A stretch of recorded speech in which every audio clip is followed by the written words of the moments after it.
Sports Channel's viewing audience was abuzz when Tom Paciorek got the closest shave of his career. Find the biggest cap I think available. If you love Chicago sports, you gotta be watching the Sports Channel Report. We've got more highlights, features, breaking stories, live press conferences, and special reports than anyone else. The pros, the colleges, the players, the coaches. We've got the big names and the big games every night. It's the best half hour of sports on television. The Sports Channel Report at 10. Get with the program. Blackjack is back. Details after the Bulls and Nuggets here on Sports Channel. The power, the punishment, the pain. The ultimate sports spectacular. Now you can relive the excitement on home video with Top Rank's greatest knockouts. Volumes 1 and 2, together on one full-length cassette. Legends like Hagler, Hearns, Arguello, Duran. 22 knockouts that changed boxing history. The courage, the champions, and the cheap shots. This is non-stop action, up close and in your face. Call now to order. A winner by a knockout. Top Rank's greatest knockouts. Volumes 1 and 2. Together only $19.98. Don't miss the bell. Call now. Call now to order Top Rank's greatest knockouts. This video makes the perfect gift. Sorry, no CODs. For faster delivery, please have your credit card ready and call 1-800-542-9100. That's 1-800-542-9100. Sports Channel. There when it counts.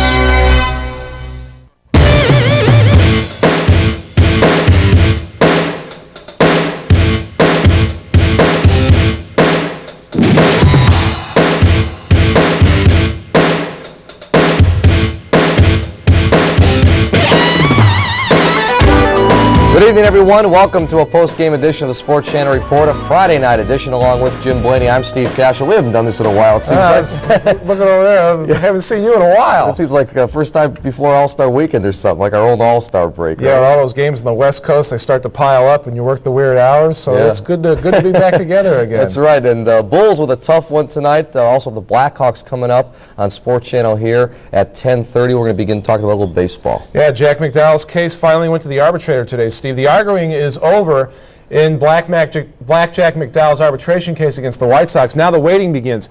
Both sides presented their cases to an arbitrator today out at the O'Hare Hilton, but there was a rather strange twist in the case.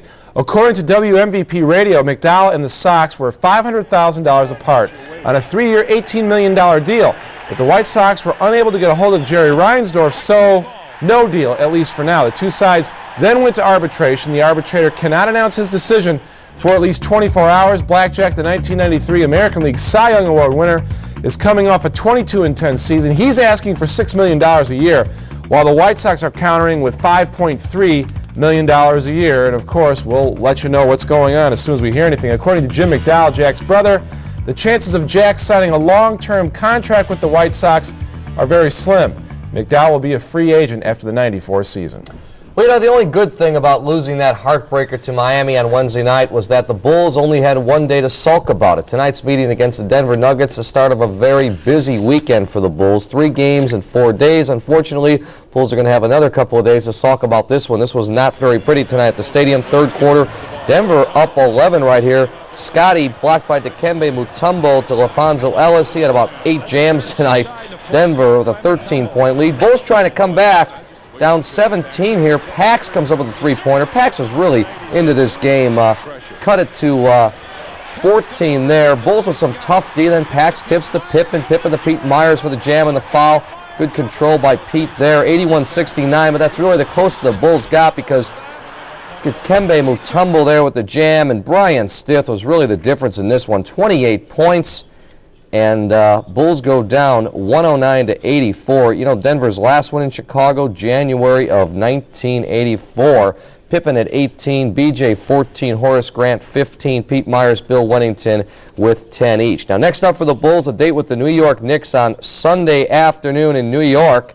Game time, high noon. Then it's back home for a Monday matinee against the Charlotte Hornets to honor President's Day. We'll have it right here on Sports Channel. Begin with our pregame show with yours truly and Norm Van Leer, live from the stadium at 2 o'clock.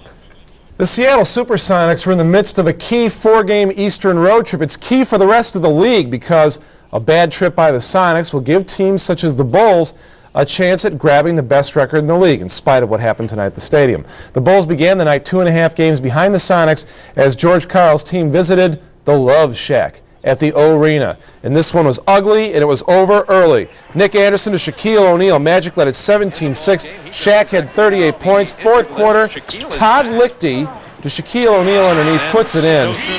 115-81. Shaq and the Magic led it.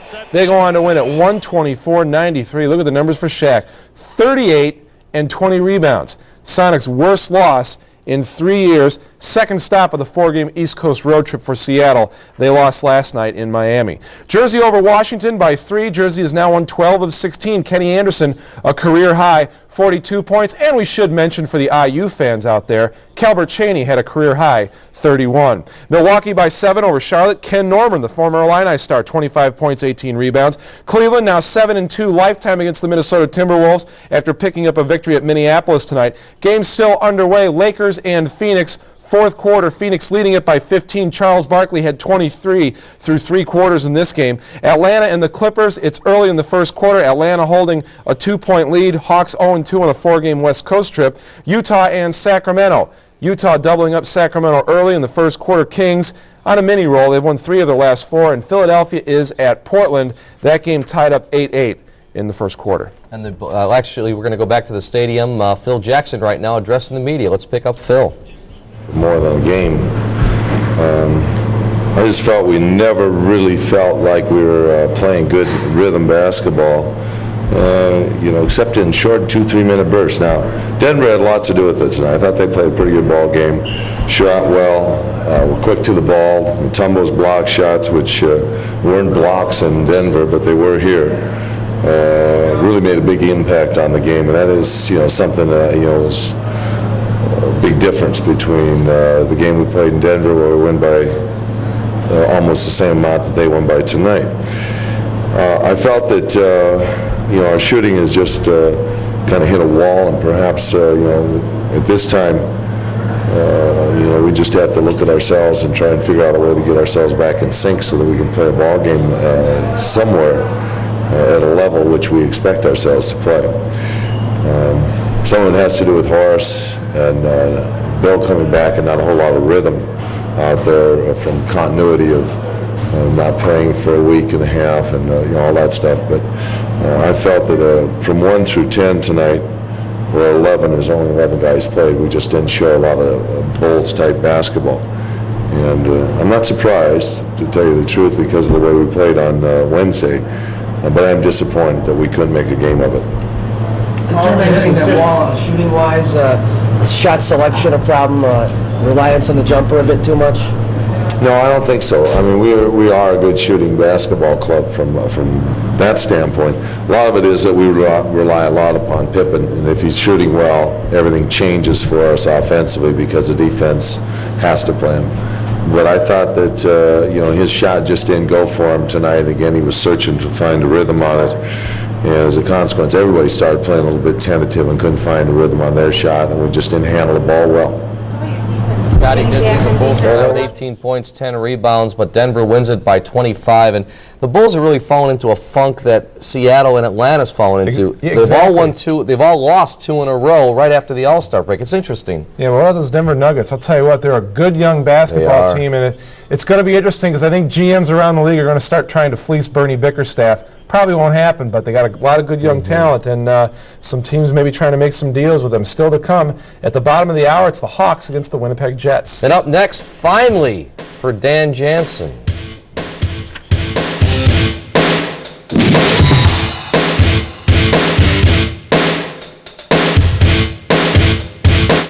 I'm a gracious host, courteous, genteel, and now I'm inviting you for the weekend. Enter the Baby Ruth NBA All-Star Weekend Sweepstakes. You could win a trip to next year's All-Star Game in Phoenix and hang with Moi. For details on how to enter, just call 1-800-WIN-1995 or look for these store displays. Baby Ruth, if it didn't look so funky, it wouldn't Taste so fine. Baby Ruth, your ticket to NBA All-Star Weekend. Hey sports fans, don't miss any sports action. Check out Chicago Sports Profile, Chicago's exclusive local sports magazine with regular in-depth coverage in season and off season with all Chicago's pro and college teams. Blackhawks, Bears, Bulls, White Sox, and Cubs. Chicago Sports Profiles has it all. Pick up your copy on newsstands today or call 708-673-0592 to subscribe. That's 708-673-0592. Chicago Sports Profile, Chicago's exclusive local sports magazine. It's a slam dunk Saturday of men's and women's hoops as we have games from the Missouri Valley, the Southwest, and the Big Ten. Live here on Sports Channel.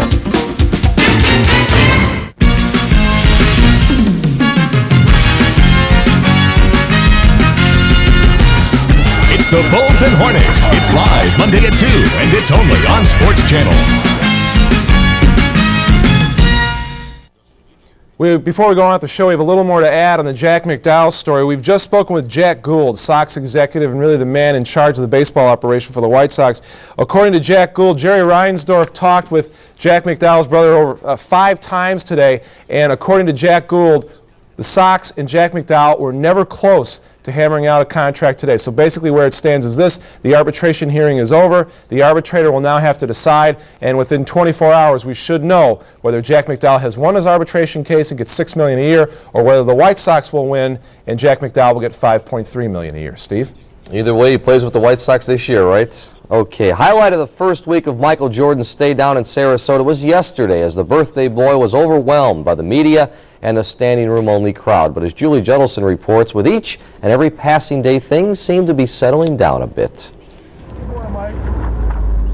Oh, he's got a sign. Good morning, sir. How are you? Oh, God, it's my 6th day here.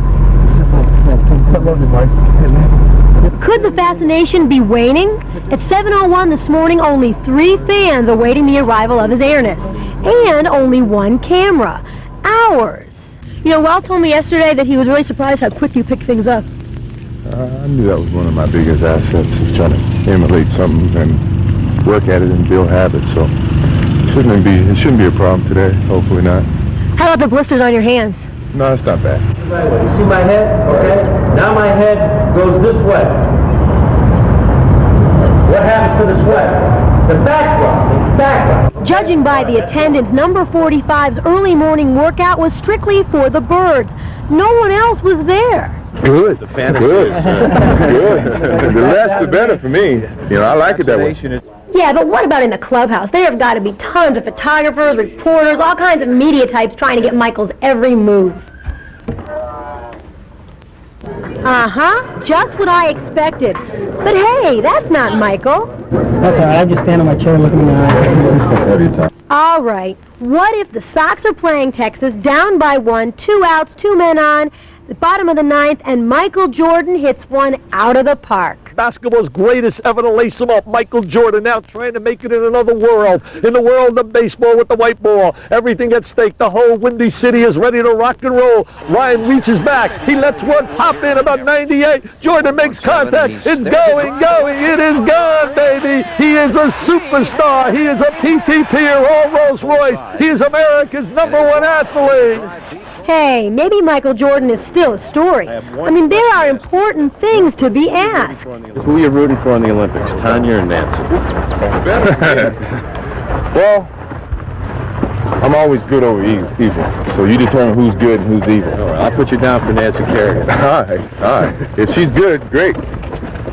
If it finds out that Tanya's evil, then I'm going for good. Well, what do you? I don't know that I haven't been keeping abreast of it. I've been more or less worried about my own situation. And it seems like Jordan isn't the only one. In Sarasota, I'm Julie Judelson for the Sports Channel Report. All right, word has it, the first time Michael is going to face live pitching in a real game situation is going to be Tuesday in Sarasota. Jim? Joey Cora looked a little intense there, didn't he? He did, yeah. Almost everyone around the NBA thought the Bulls would struggle this season without Michael Jordan, but lo and behold, the Bulls entered this evening's contest with Denver atop the Central Division standings, 1/2 game ahead of the Atlanta Hawks. In part 3 of Julie Jedelson's conversation with Chicago Bulls and White Sox chairman of the board, Jerry Reinsdorf, the two discussed the success of this year's Bulls team. Have the Bulls surprised you? They have. delighted with the way they're playing. I think they surprised everybody. We're only halfway through the season, so the tale isn't going to be told for quite a while. And then, of course, you've got to get to the playoffs. But quite frankly, I thought that it would take longer for this team to adjust and to become a winning team again than it had. What do you think about Scottie Pippen? It was always my impression, and he has said he never wanted to be the leader. He liked playing behind Michael. And now it looks like he's eating this role up. Well, Scottie is proving everything that Jerry Krause thought when Scottie was a player at a little college in Arkansas is correct. I know he spent the better part of a year trying to make sure nobody else saw Scottie and watching him, and we had to make a rather convoluted trade to get up in the draft so we could take Scottie. And I remember the night that we drafted Scottie and Horace, and we were all jumping up and down and clapping our hands and thinking we had made a great coup, and it turned out we did. So it's very, very satisfying to see something that you thought was the right decision turn out to be indeed correct. What Scottie is doing is he's being as good as he himself can be, and that's why it's working. And of course, basketball is the ultimate team game, and this group of players is playing as a team. I mean, there's no one guy that you go to all the time, and I think it's going to be interesting to see how far he can go. Reinsdorf mentioned in his talk with Julia the trade the Bulls made to acquire Pippen. Who did they give up? The answer to the trivia question is Olden Polynice, who was just recently traded to the Sacramento Kings.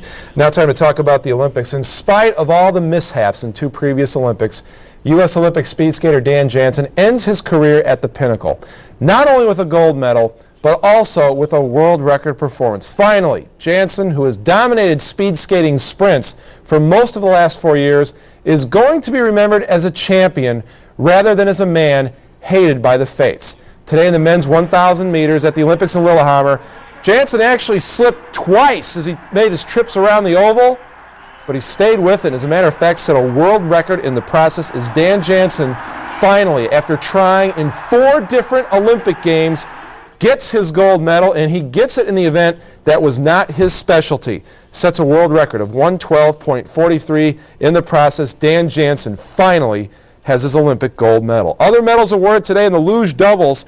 A pair of Italian duos finished 1-2 in the men's luge. The best American finish, Mark Grimmett and Jonathan Edwards, finished 4th. In the women's 15-kilometer biathlon, Miriam Bedard of Canada is the champion. She wins the gold medal. Now into the hockey scores from today. In Pool A, Germany over Russia 4-2, Finland beats Austria, and the Czech Republic downs the home team from Norway. And one other note in the Olympics, Steve, Peekaboo Street, the women's downhiller from the U.S., finished 1st in the practice runs today, and Torval and Dean 3rd in your favorite sport, ice dancing, after the first night of competition. We were watching all that before the Bulls game. That's right. Great news for Dan Jansen, though. You got to feel good for the guy. It's the best story of the year by far, because I don't think, there's some people out there that'll sit there and say, well, Dan Jansen blew it. They're the same patriots who don't care about speed skating every 4 years. But if you know anything about it, he's been at the top of the sport. His problems in the Olympics are no reflection on what he does as he competes in that sport every winter. He's a world champion, he's a world record holder. The Olympics are just one meet, but it's nice to finally see him get the gold medal. Up next, the Blackhawks try to make it 14 straight without a win for the Winnipeg Jets. While the red-hot Boston Bruins try to stretch their road unbeaten streak to 6. Show you the fights after all this timeout.